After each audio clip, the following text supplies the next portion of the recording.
So you try through therapy to help the person recognize these problems and Hmm. find his way through it, and Hmm. And then I also work with the families as well. So and we then have a at some family point, program. yeah, at some point Hmm. you have to kind of deal with the family Hmm. side. So how does that work? So we have a family program, which is every 3 weeks. It's Friday, Saturday, and Sunday. And it's a maximum of 15 to, well, we try and keep it a number of 15 or lower.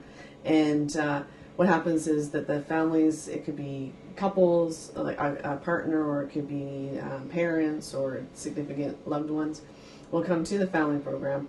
And I teach them about addiction, what it is, and not just kind of biologically what it is, but emotionally what it is as well, because a lot of the families feel betrayed, like their loved one who has an addiction has chosen a drug over them. So I help them kind of normalize and understand addiction.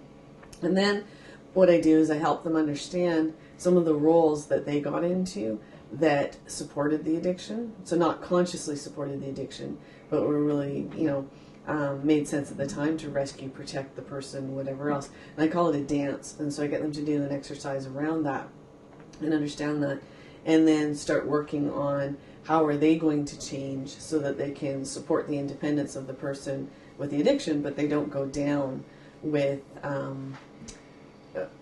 trying to rescue and help the person. I describe it as a person in addiction.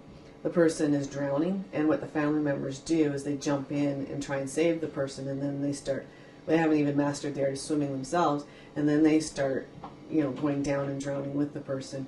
So I teach them skills like healthy emotional detachment and setting boundaries, so that if their loved one starts drowning in the old behaviors of the addiction, that they don't go down with them. Then I invite the clients in to the last part of family program, and I talk about how to rebuild relationships, and then I also open up conversations between the family members and the clients around how they used to be in their addiction and then how they're going to move forward. And then I'll also do one-to-one family sessions as well. That scenario you're talking about where the mother is using the son as a surrogate husband, I mean, Yes. do you discuss that with them? Mm-hmm. Yeah. How is that? Because I talk about the gift of giving your child his own adulthood.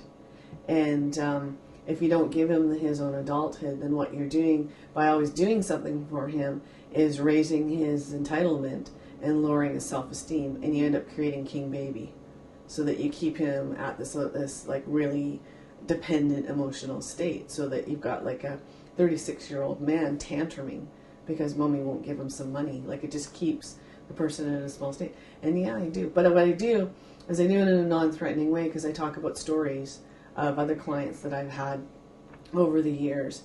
And so I do a lot of storytelling to kind of emphasize. I do lots of drawing on the board to diagram what these dynamics look like. And I talk about them as dances, in that they make sense at the time. And it's about building on the strengths of people.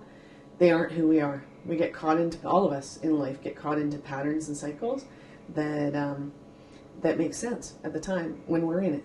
But we are in a dance, and we can change the dance steps, and we don't have to continue on in that pattern, and it frees everybody else around that.